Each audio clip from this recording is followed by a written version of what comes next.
We are going to continue exercise 5.1 from 13th question onward. 12th question तक मैंने आप लोगों को बोल दिया था. You can try the 12th question. Now 13th question is the function defined by fx is equals to एक function है fx is equals to x plus 5 if x is less than equals to 1 and then x minus 5 if x is greater than 1. A continuous function. A continuous function. हम लोग को ये check करने को कहा गया कि whether the given function is continuous function or not. अब बेटा यहाँ पे देखिए कुछ नहीं कहा कि किस पॉइंट के ऊपर कहा हुआ है, किस पॉइंट के ऊपर चेक करना है. यहाँ पे देखिए ये नहीं कहा कि at x is equals to 1 check करना है, या ये नहीं कहा at x is equals to 2, 3, 4, 5 वगैरह चेक करना है. तो यहाँ पे हम लोग ये कंसिडर करेंगे तीन case. Let a less than 1, उसके बाद second case a is equals to 1, third case a greater than 1. ठीक है जी. या तो हम लोग ये तीनों केसेस कंसीडर कर सकते हैं. उसके बाद a less than 1 limit x approaches a fx and this is equals to limit x approaches a. Okay बेटा 1 से लेस के लिए मेरे पास फंक्शन है x plus 5 and I got the answer as a plus 5. उसके बाद f of a मेरे पास आ जाएगा, वो भी वैल्यू a plus 5 आ जाएगी क्योंकि लेस देन 1 मैं इस फंक्शन में पुट करूंगा. After that a greater than 1 limit x approaches a fx and this time I have got the function limit x approaches a as x greater than 1 that is x minus 5 और value put करता हूँ a minus 5. Similarly f of a की value मेरे पास आ जाती है a minus 5. अब यहाँ पे limit x approaches f of x is equals to f of a है, तो यहाँ लिखेंगे function is continuous at x is equals to 1. X is greater than less than 1. Similarly, function is continuous at x greater than 1. अगर हम लोग x greater than 1 ले लेते हैं तो भी फंक्शन कंटिन्यूअस है, लेस देन 1 तो भी कंटिन्यूअस है, क्योंकि greater than 1 और less than 1 दोनों के लिए हमारे पास सिंगल फंक्शन है. लेकिन जब a equals to 1 कंसीडर करते हैं तो हमारे पास 1 के लिए दो फंक्शन गिवन है. Limit x approaches 1 negative fx और उसके बाद limit x approaches 1 positive fx लेंगे. ये मेरे पास आ जाएगा limit x approaches 1 negative. 1 negative मतलब 1 से लेसर x plus 5, 1 पॉजिटिव मतलब limit x approaches 1 positive means to say x minus 5. So it will come out to be 1 plus 5 is equals to 6. It will come out to be 1 minus 5 is equals to minus 4. Check कीजिए, left hand limit is not equals to right hand limit. Limit x approaches 1 negative fx is not equals to limit x approaches 1 positive fx. और अगर limit x approaches 1 negative is not equals to limit x approaches 1 positive, then we can say that the given function is not continuous at x is equals to 1. अब इसमें लिखा हुआ है is the function defined by a continuous function, तो हम लोग इसका answer इस तरह से लिखेंगे the given function is not continuous at x is equals to 1, otherwise it is continuous at all other points. बाकी सारे पॉइंट्स पे ये फंक्शन कंटिन्यूअस रहेगा. ठीक है बेटा जी, नोट कीजिए उसको, फिर अगला क्वेश्चन करते हैं. Now in the 14th question given that fx is equals to 3, 4, 5, यहाँ पे है हमारे पास 0 less than equals to x less than equals to 1. उसके बाद 4 वैल्यू कब आती है 1 less than x less than 3 और 5 वैल्यू कब आती है 3 less than equals to x less than equals to 10. अब यहाँ पे देखिए डिफरेंट पॉइंट्स दिए हुए हैं. डिफरेंट पॉइंट्स कहाँ तक दिए हुए हैं, एक मुझे 0 से लेकर 10 तक दिया हुआ है. तो यहाँ पे डिफरेंट केसेस बनेंगे. एक हो जाएगा a लेस देन 0, उसके बाद a ग्रेटर देन 0 या a इज इक्वल्स टू 1, उसके बाद a इक्वल्स टू 3 और उसके बाद a ग्रेटर देन या less than equals to 10. Different cases बनते हैं. हम लोग उन डिफरेंट केसेस के accordingly we have to solve. अब यहाँ पे देखिए 0 less than equals to x less than equals to 1. Case हमारे पास डिफरेंट केस क्या बनते हैं. Case 1 a less than 0. ऐसे करते हैं, लेस देन 0 के लिए रहने देते हैं, हम लोग सिर्फ a ग्रेटर देन 0 कंसीडर कर लेते हैं, क्योंकि यहाँ पे लेस देन 0 के लिए कोई फंक्शन 0 से अगर कम है तो कोई फंक्शन डिफाइंड नहीं है. दूसरा केस कंसीडर करेंगे case 2 a is equals to 1, क्योंकि 1 के लिए यहाँ पे भी है यहाँ पे भी है. तीसरा केस कंसीडर करते हैं case 3 a is equal to 3, a हमारे पास 3 भी है। और चौथा केस कंसीडर करते हैं case 4, fourth case when a is less than 10, a less than 10 या less than equal to 10 consider कर सकते हैं। अब इसमें बेटा जी एक बात ध्यान रखिएगा, यहाँ पे ये एक तरह से क्लोज इंटरवल 0 से लेकर 10 की बात गिवन है, क्लोज इंटरवल 0 से लेकर 10 तक। और मैंने आपको ये कहा था कि जब हमारे पास क्लोज इंटरवल की बात होती है तो उस केस में हम लोग क्या करते हैं, एक तो इंटरवल के अंदर फाइंड आउट कर लेते हैं और इंटरवल की एक्सट्रीम वैल्यूज के ऊपर भी। जब एक्सट्रीम वैल्यूज करते हैं तो जीरो जो है लेफ्ट हैंड लिमिट है, तो जीरो में हम लोग क्या है, जीरो पॉजिटिव लेंगे। याद कीजिए मैंने जब आप लोगों को बताया था कि क्लोज इंटरवल ए बी की बात करते हैं तो ए में हम लोग लिमिट एक्स अप्रोचेस ए पॉजिटिव लेते हैं, मतलब जीरो से बड़ा। और दूसरा जो लास्ट बी लेते हैं, बी में हम लोग क्या कहते हैं, ए लेस देन 10 है तो हम लोग यहाँ पे limit x approaches b negative लेते हैं, मतलब क्या है कि 10 से स्लाइटली लेस। और 10 से स्लाइटली लेसर के लिए हम लोग इस तरह से कंसीडर कर सकते हैं a ग्रेटर देन 0, इसके साथ मैं वर्ड स्लाइटली लिख देता हूं, स्लाइटली, और यहाँ पे भी वर्ड स्लाइटली लिख सकते हैं। और अगर आप लोग बेटा ये वर्ड स्लाइटली नहीं लिखेंगे then you have to write down कि a greater than 3 but less than 10, और यहाँ पे a greater than 0 but less than 1, मतलब ये चीजें लिखनी पड़ेंगी। इनको रिमूव करने के लिए हम लोग डायरेक्टली ये वर्ड स्लाइटली स्लाइटली लिख लेते हैं, ठीक है जी। अब a ग्रेटर देन 0, इसके लिए सिर्फ मेरे पास एक फंक्शन है, वैसे 0 से बड़ा ये सारे के सारे फंक्शन है 0 से बड़े, लेकिन क्योंकि स्लाइटली वर्ड ले रही है तो हम लोग सिर्फ पहला फंक्शन कंसीडर करेंगे। या दूसरी चीज हम लोग इसको इस तरह लिखने की बजाय ऐसे लिख लेते हैं 0 less than a less than 1, और यहाँ पे अगर स्लाइटली नहीं लिखना है तो हम लोग यहाँ पे इस तरह से ले लेते हैं 3 less than a less than 10, 3 less than a less than 10 consider कर लेते हैं हम लोग इसका तीसरा जो लास्ट केस इस तरह से। अब इसके बाद 0 less than a less than 1 consider करते हैं तो limit x approaches a fx, and this is equals to limit x approaches a, मेरे पास 0 लेस देन 1 हमारे पास क्या है 3 आ जाता है, तो डायरेक्ट इसका आंसर आ जाएगा 3, और f ऑफ a की वैल्यू भी मेरे पास 3 आ जाएगी। Limit x approaches a fx is equals to f of a आ गया, तो इसका मतलब इस केस के लिए मेरे पास फंक्शन जो है कंटीन्यूअस है। इसके बाद राइट हैंड लिमिट बात करते हैं, लिमिट x approaches a। अब बेटा एक बार याद रखिएगा कि मुझे एग्जैक्ट वैल्यू नहीं पता है a की कितनी है, that is why I am writing only a here, तो ये आ जाएगा fx and this is equals to limit x approaches a। अब की बार fx की वैल्यू कितनी है 5, सो आंसर का मतलब वो भी 5। सिमिलरली f ऑफ a की वैल्यू भी 5 आ जाएगी, therefore the given function will be continuous in this case.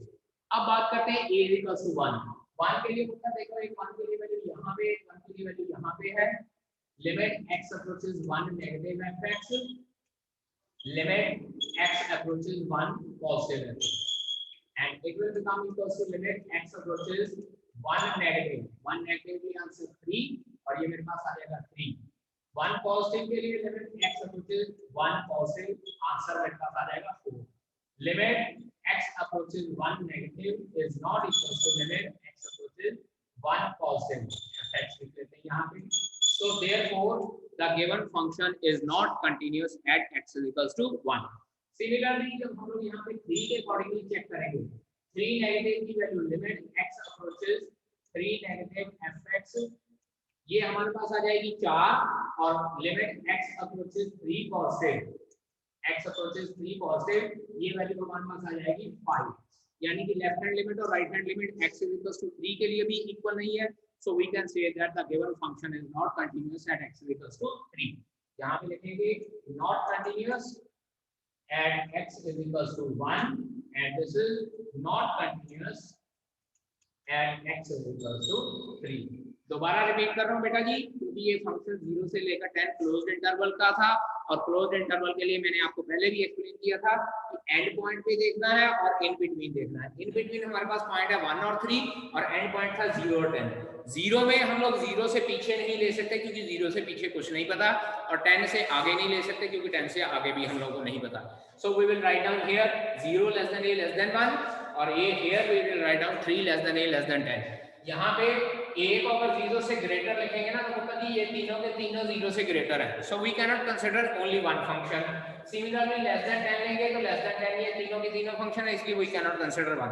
So best way होता है कि हम लोग यहाँ पे 0 less than a less than 1 ले लें और यहाँ पे 3 less than a less than 10 consider कर लें, और इन बिटवीन पॉइंट हम लोग वही दो पॉइंट लेते हैं जिन दो पॉइंट पे ये गिवन होता है। So firstly we will discuss question number 17 question discuss करने जा रहा हूं, उसके बाद I am going to discuss 30th question because दोनों क्वेश्चन अप्रोक्सीमेटली सेम है। Now first question is find the relationship between a and b if the function given by f(x) is equal to ax plus 1 where x is less than equals to 3 and that is bx plus 3 if x is greater than 3 is continuous at x is equals to 3। ये जो question है, ये question हम लोगों को already continuous given है। We need to find out the relationship between a and b। अब यहां पे लिखेंगे because function is continuous at x is equals to 3, यहां पे लिख रहा हूं मैं सॉल्यूशन में, because the function is continuous at x is equals to 3 it implies limit x approaches 3 negative fx should be equals to limit x approaches 3 positive fx। मतलब क्या है कि फंक्शन कंटीन्यूअस है तो इसका मतलब उसकी लिमिट एग्जिस्ट कर रही है, और अगर लिमिट एग्जिस्ट कर रही है then we can say that कि left hand limit should be equals to right hand limit. अब यहाँ पे वैल्यूज पुट करते हैं, so it implies limit x approaches 3 negative, 3 negative मतलब 3 से स्लाइटली लेसर ऊपर वाला function ax plus 1 is equals to limit x approaches 3 positive, 3 positive मतलब 3 से स्लाइटली ग्रेटर, तो ये नीचे वाला फंक्शन हो जाएगा bx plus 3। अब इसके बाद वैल्यू 3 पुट करते हैं, it implies 3a plus 1 is equals to 3b plus 3, और उसके बाद सिंपलीफाई करते हैं, एक साइड पे ले जाना तो एक साइड पे ले जाओ, 3a minus 3b is equals to 2 and this is your required relation। इसके बाद चाहे आप लोग a minus b is equals to 2 over 3 कर लो, या 3a is equals to 3b plus 2 लिख लो, या 3b is equals to 3a minus 2 लिख लो, कोई फर्क नहीं पड़ता, सारे के सारे रिलेशन सही हैं। So we have to give the just relation लिखना है तो हम लोग इस तरह से 3a minus 3b is equals to 2 लिखेंगे। अब इसी के जैसा क्वेश्चन नंबर 30th है हमारे पास। सो इन 30th क्वेश्चन, अब यहाँ पे देखें 30th क्वेश्चन की बात कर रहा हूं मैं। 30th क्वेश्चन क्या है, find the values of a and b such that the function defined by fx is equal to. अब की बार मुझे जो फंक्शन गिवन है 5 if x is less than equals to 2 then ax plus b if 2 less than x less than 10 and then 21 if x greater than equals to 10 is a continuous function। अगर function continuous है, ये function continuous function है, इसका मतलब continuous function है तो ये through out its domain continuous है, मतलब मैं x लेस देन 2 जो मर्जी ले लूं तो भी कंटीन्यूअस है, 2 पे कंसीडर कर लूं तो भी कंटीन्यूअस है, 10 पे कंसीडर कर लूं तो भी कंटीन्यूअस है, क्योंकि यहाँ पे 2 और 10 पे दो फंक्शन गिवन है, even then this given function is continuous. तो यहाँ पे लिखेंगे इज continuous, ये function continuous given है मुझे, so I need to find out the value of a and b। अब जब a और b की वैल्यू फाइंड आउट करनी है, solution because function is continuous it implies limit x approaches to negative fx is equals to limit x approaches to positive fx and limit x approaches 10 negative fx is equals to limit x approaches 10 positive fx। मतलब क्या है, 10 पे भी उसकी limit exist करेगी और 2 पे भी उसकी लिमिट एग्जिस्ट करेगी, और जब 10 पे 2 पे लिमिट एग्जिस्ट करती है तो लिखेंगे limit x approaches 2 negative, 2 negative answer is 5, limit x approaches 2 positive, 2 positive is ax plus b। Value put करते हैं, 2a plus b is equals to 5, this is equation number 1, पहली इक्वेशन आ जाएगी, ठीक है। अब इसके बाद limit x approaches 10 negative, limit x approaches 10 negative ax plus b is equals to limit x approaches 10 positive will be equals to 21, तो यहाँ पे आ जाएगा 10a plus b is equals to 21, this is equation number 2। अब यहाँ पे ये देखिए दो इक्वेशन बन गई हैं, एक इक्वेशन बनी है 2a plus b equals to 5, second equation is 10a + b = 5। अब इन दोनों इक्वेशंस को हम लोग जैसे 10th क्लास में linear equation in two variable के मेथड से सॉल्व करते हैं, उस मेथड से सॉल्व करके हम लोग क्या है a और b की वैल्यू फाइंड आउट कर सकते हैं। ठीक है जी, यहाँ पे मैं डायरेक्टली लिखने जा रहा हूँ solving 1 and 2, but in paper या इन टेस्ट या in exam you have to solve these two equations and then find out the value of a and b। Solving 1 and 2, देखिए दोनों इक्वेशन को सब्ट्रैक्ट कर देंगे। 10a - 2a 8a = 16, a = 2 आ जाएगा। Check कीजिए 10a - 2a 8a, b और b cancel out हो जाएगा, 21 - 5 16 रह जाएगा। सो 8a = 16, a = 2 and b = 1। आप लोग ये चेक कर लीजिए, किसी भी इक्वेशन में a की वैल्यू पुट कर लीजिए, a की वैल्यू 2 पुट करते हैं यहाँ आ जाता है 4, b की वैल्यू 1 आ जाती है, या यहाँ पुट करते हैं तो 20 आ जाता है, तो कॉरेस्पॉन्डिंगली b की वैल्यू 1 आ जाती है। ठीक है बेटा, now let us start 18th question. अब ये क्वेश्चन देखिएगा, थोड़ा सा इसमें कॉम्प्लिकेशन है। For what value of lambda is the function defined by fx = function है lambda * x² - 2x and x < 0, और उसके बाद है 4x + 1 if x is greater than 0। For what value of lambda is the function defined by this function is continuous at x = 0, and what about the continuity at x = 1? दो चीजें हैं, एक तो हमको ये कहा गया है कि लैम्डा की वैल्यू फाइंड आउट कीजिए सो दैट जो गिवन फंक्शन है वो 0 पे कंटिन्यूअस है, और 0 पे कंटिन्यूअस करने के बाद हम लोग फिर उसके बाद 1 पे कंटिन्यूटी चेक करेंगे। अब यहाँ पे देखिए solution, because function is continuous at x = 0, 0 पे कंटिन्यूअस गिवन नहीं है, हम लोगों ने मान लेना है कि फंक्शन 0 पे कंटिन्यूअस है। बिकॉज की क्या लेते हैं लेफ्ट, क्योंकि लैम्डा की वैल्यू फाइंड आउट करनी है, सो लैम्डा की वैल्यू फाइंड आउट करेंगे तो ये फंक्शन कंटिन्यूअस हो जाएगा। Let function is continuous at x = 0, तो इसका मतलब क्या हो जाएगा, limit x approaches 0 negative fx should be equals to limit x approaches 0 positive fx, that is limit x approaches 0 negative मतलब lambda * x² - 2x is equals to limit x approaches 0 positive ये हो जाएगा 4x + 1।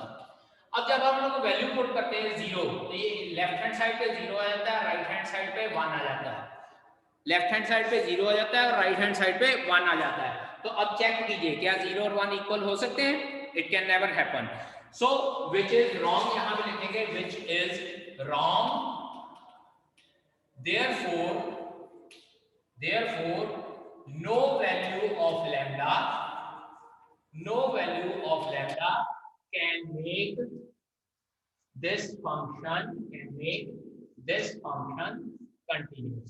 तो इसका मतलब lambda की कोई value ऐसी नहीं है जो इस फंक्शन को कंटिन्यूअस कर सकती है, क्योंकि कंटिन्यूअस एट x = 0, साथ में लिखते हैं कंटिन्यूअस एट x = 0, क्योंकि ये मैंने जब लेक्चर स्टार्ट किया था तब मैंने टाइप्स ऑफ डिसकंटिन्यूटी बताया था, जिसमें एक टाइप बताई थी जिसमें left hand limit is not equal to right hand limit. अब यहाँ पे लेफ्ट हैंड लिमिट 0 आ रही है, राइट हैंड लिमिट 1 आ रही है, जब हम लोग x की वैल्यू 0 पुट करते हैं लैम्डा तो बचता ही नहीं है। लेट अस सपोज यहाँ पे अगर 2 लैम्डा बच जाता तो मैं कह देता कि लैम्डा = 1/2 कर लेते हैं तो वहां से आ जाएगी, लेकिन लैम्डा तो बच ही नहीं रहा, 0 = 1 which is wrong, therefore no value of lambda can make this function continuous। अब बात करते हैं सेकंड पार्ट के ऊपर कहा है कि for x = 1। अब देखिए for x limit x approaches 1, या ऐसे कर लेते हैं for x = 1। अब बेटा जी देखिए x = 1 मतलब क्या है, वो 0 से बड़ा है, और 0 से बड़ा मेरे पास सिर्फ a की फंक्शन है, so I will write down limit x approaches 1 fx is equals to limit x approaches 1 4x + 1, value 1 put करता हूं, x की वैल्यू 5 आ जाती है, एंड f of 1 मतलब फंक्शन में x की वैल्यू 1 पुट करनी है, और x = 1 के लिए फंक्शन मेरे पास फिर से वही है 4x + 1, so I will write down 4 + 1 = 5। limit x approaches 1 fx is equals to f of 1, so continuous at x is equals to 1। मतलब क्या है कि जो ये फंक्शन है ये 0 पे कंटिन्यूस नहीं है, 1 पे कंटिन्यूस है। लेकिन क्वेश्चन की स्टेटमेंट ध्यान दीजिए, हमको ये कहा गया था कि find out the value of lambda for which the given function is continuous. तो ये मत सोच लेना बेटा जी कि लेफ्ट हैंड लिमिट और राइट हैंड लिमिट हमारी इक्वल नहीं आ रही है तो इसका मतलब क्वेश्चन की स्टेटमेंट गलत है। Don't ever think like that कि क्वेश्चन की स्टेटमेंट गलत है। हम लोग ये कंसिडर कर सकते हैं कि क्वेश्चन की स्टेटमेंट तो ठीक है लेकिन कोई ऐसी वैल्यू है ही नहीं लैम्डा की which can make this function continuous. ठीक है बेटा जी। अब इसी के तरह एक और क्वेश्चन 19th क्वेश्चन देखिए। 19th क्वेश्चन गिवन है, show that the function defined by gx is equals to x minus, ये ब्रैकेट में x है बेटा जी, याद कीजिए +1 क्लास, ब्रैकेट में x मतलब ये हम लोगों को जिंटेक्स फंक्शन दिया हुआ है। जिंटेक्स function means greatest integer function. जिंटेक्स function means greatest integer function is discontinuous at all integral point. ठीक है, अब थोड़ा सा +1 क्लास का रिकैप्चुलेट कर लेते हैं कि what do you mean by जिंटेक्स फंक्शन। अब ध्यान दीजिए, अगर हम लोग नंबर लाइन ड्रॉ करते हैं, this is -∞ to infinity, let us consider this is 0, this is 1, this is 2 and this is -1। जिंटेक्स function क्या करता है कि अगर मैं इसमें -1 पुट करता हूं तो आंसर -1 आएगा, 0 पुट करता हूं तो आंसर 0 आएगा, 1 पुट करता हूं तो आंसर 1 आएगा, 2 पुट करता हूं तो आंसर मेरे पास 2 आएगा। लेकिन अगर मैं -1.1 पुट करता हूं तो आंसर आ जाएगा -2, 0.1 पुट करता हूं तो आंसर मेरे पास आ जाएगा 0, लेकिन यही अगर -0.9 पुट करता हूं तो मेरे पास आंसर आता है -1। अगेन 2.1 पुट करूंगा तो मेरे पास आंसर आता है 2, लेकिन इसी जगह अगर 1.9 पुट करता हूं तो मेरे पास आंसर आता है 1। इसका मतलब क्या होता है कि ग्रेटेस्ट इंटीजर फंक्शन कहता है इसकी डेफिनेशन के अकॉर्डिंगली कि आप जो नंबर ले रहे हो उसके लेफ्ट हैंड से अगर तो वो इंटीजर है फिर तो वही आंसर आ जाएगा, यानी कि इंटीजर है तो वही आंसर आ जाएगा। लेकिन अगर आप इंटीग्रल के अलावा कोई और वैल्यू ले रहे हो, लेट अस सपोज जैसे यहाँ पे 2.1 और 1.9, अब 2.1 इधर लाई करता है तो इसके लेफ्ट हैंड साइड पे इंटीजर क्या है 2, सो इट्स आंसर इज 2। लेकिन अगर मैं 1.9 ले लेता हूँ, 1.9 इधर आ रहा है तो इसके लेफ्ट हैंड साइड पे इंटीजर क्या है मेरे पास 1, सो 1.9 का आंसर क्या हो जाएगा 1। अब यहाँ से एक कंसेप्ट हम इस क्वेश्चन का यूज करेंगे। Now what will be the concept, मैं बाकी सारी वैल्यू रिमूव करता हूँ, सिर्फ ये दो वैल्यू रखता हूँ कि अगर limit x approaches to negative है, limit x approaches to positive, जिंटेक्स का आंसर क्या होगा। चेक कीजिए उत्तर ही, अगर लिमिट 2 नेगेटिव है, 2 नेगेटिव मतलब 2 से slightly lesser, let us consider 1.9, 1.9 का आंसर कितना था 1, यानी कि जो ये आया था वहां पे हम लोग इस तरह से लिख सकते हैं, जिंटेक्स x को x-1 लिख सकते हैं, बाद में 2-1 आंसर मेरे पास आ जाएगा 1। लेकिन जब 2 प्लस है तो जिंटेक्स का आंसर हम लोग एज इट इज x ही लिख देते हैं, सो दैट जब लिमिट पुट करेंगे तो आंसर मेरे पास 2 ही रह जाएगा। ये चीज इसमें समझने वाली है। जिंटेक्स फंक्शन में जब लिमिट लेते हैं, लेफ्ट हैंड लिमिट का आंसर हमारे पास जिंटेक्स से 1 कम होता है और राइट हैंड लिमिट का आंसर जितना जिंटेक्स उसके अंदर फंक्शन है उतना ही फंक्शन होता है। So it's answer will remain as it is, x as it is. Note कीजिएगा, ये बहुत इंपॉर्टेंट चीज है क्वेश्चन सॉल्व करने के लिए। 2 मार्क्स में या 3 मार्क्स में ये क्वेश्चन बहुत इंपॉर्टेंट होता है, चेक द कंटिन्यूटी ऑफ जिंटेक्स फंक्शन। तो यहाँ पे ये लिखना है x approaches a negative is equal to और x approaches a positive equal to. तो यहाँ पे हम लोग इस तरह से लिखेंगे limit x approaches a negative मतलब जो फंक्शन है उससे 1 कम और a पॉजिटिव जितना फंक्शन है उतनी ही वैल्यू हम लोगों ने लिखनी है। चलिए कंटिन्यू करते हैं अब इसी क्वेश्चन को। अब यहाँ पे बेटा मुझे ये कहा गया है कि हम लोगों ने प्रूव करना कि prove that the function defined by x minus जिंटेक्स इज अ डिसकंटीन्यूअस फंक्शन, लेकिन पॉइंट कोई नहीं कहा केवल, सिर्फ ये कहा है एट ऑल इंटीग्रल पॉइंट। तो हम लोग यहां पे करेंगे लेट a be any, इसका सॉल्यूशन स्टार्ट करने जा रहा हूं मैं। लेट a be any integral point, then limit x approaches a negative fx will be equal to limit x approaches a negative x minus jintex। ठीक है जी, एंड x minus jintex के बाद हम लोग इसको सॉल्व करना जब शुरू करेंगे तो मैंने आपको ये बताया कि जो लेफ्ट हैंड लिमिट है उसके लिए हमारे पास j का आंसर x - 1 हो जाएगा and this will be equals to limit x approaches a negative x minus x minus 1, उसको ऐसे लिखेंगे और जब वैल्यू पुट करते हैं it will be a minus a minus 1, solve करते हैं तो मेरे पास आंसर आता है 1 क्योंकि a और माइनस a कैंसिल आउट हो जाएगा। अब बात करते हैं दूसरी limit x approaches a positive fx, it will be equals to limit x approaches a positive fx मतलब again x minus int x। अब क्योंकि a पॉजिटिव है तो x का जो int x है वो x ही रह जाएगा, तो it will become equals to limit x approaches a positive x minus x और x minus x आंसर मेरे पास आ जाएगा 0। therefore limit x approaches a negative fx is not equals to limit x approaches a positive fx, hence given function is not continuous at all integral points। इसका मतलब क्या है कि सारे integral point पे ये जो गिवन फंक्शन है ये कंटीन्यूअस नहीं है। ठीक है बेटा जी। In this question given that fx is equals to k cos x over pi minus 2x, अगर x की value not equals to pi by 2 and then it is 3 if x is equals to pi by 2 और ये कहा है at x is equals to pi by 2 ये function continuous है। We need to find out the value of k। अब जब k की value find out करनी है तो पुत्र जी इसका मतलब हम ये कह सकते हैं कि left hand limit is equals to right hand limit.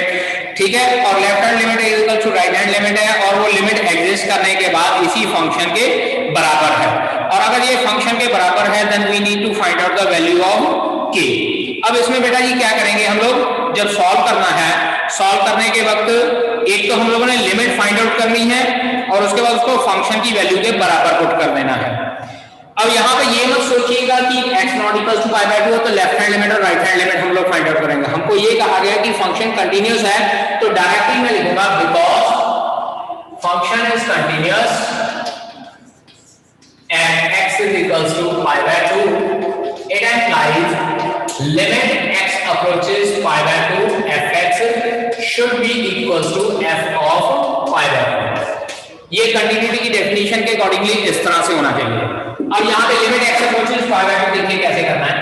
Limit x approaches pi by 2 k cos x over pi minus 2x is equals to 3 f of pi by 2 value 3 given है। अब जब लेफ्ट हैंड साइड की limit solve करनी है, यहाँ पे देखिए अगर मैं पाई बाय 2 डिनोमिनेटर में पुट करता हूँ तो पाई बाय 2 कैंसिल आउट होकर आंसर डिनोमिनेटर में 0 आ जाएगा। That will not be possible, तो लिमिट एग्जिस्ट नहीं कर सकती। तो इसके लिए क्या करना पड़ेगा, put x is equals to pi by 2 plus h, x is equals to pi by 2 plus h so that x approaches pi by 2 it implies h approaches 0। ठीक है जी, जब x की वैल्यू pi by 2 आएगी तो ये pi by 2 इधर जाके minus हो जाएगा और h की वैल्यू 0 हो जाएगी। So we will write down limit h approaches 0 k cos pi by 2 plus h over pi minus 2 into pi by 2 plus h और इधर मेरे पास आंसर आ जाएगा 3। So this will become limit h approaches 0 k cos 90 plus theta plus 1 class trigonometry minus sin theta। Check कीजिए a और 90 plus theta is minus sin theta, so minus sin h और नीचे जब ये 2 अंदर मल्टीप्लाई होएगा so it will be minus 2h रह जाएगा क्योंकि 2 इसके साथ कैंसिल आउट हो जाएगा, माइनस का पाई और प्लस का पाई कट जाएगा और ये माइनस 2 इसके साथ मल्टीप्लाई होकर माइनस 2h। इसको रिमूव कर देते हैं, this is equals to 3 limit h approaches 0 k by 2 into sin h over h is equals to 3। अब बेटा जी sin h over h ये हमारे पास कितना होता है, 1 होती है इसका answer, so it will be equals to k by 2 into 1 is equals to 3। यहाँ पे लिख सकते हैं, लिखना है तो using limit h approaches 0 sin h over h is equals to 1। ये +1 क्लास में हम लोगों ने लिमिट में के चैप्टर में फॉर्मूला पढ़ा है। sin h over h is equals to 1 हो जाता है, so we will write down here is like that. So it implies k is equals to 2 उधर मल्टीप्लाई होकर कितना हो जाएगा 6. Therefore the value of the constant k is equals to 6 for this question. ठीक है.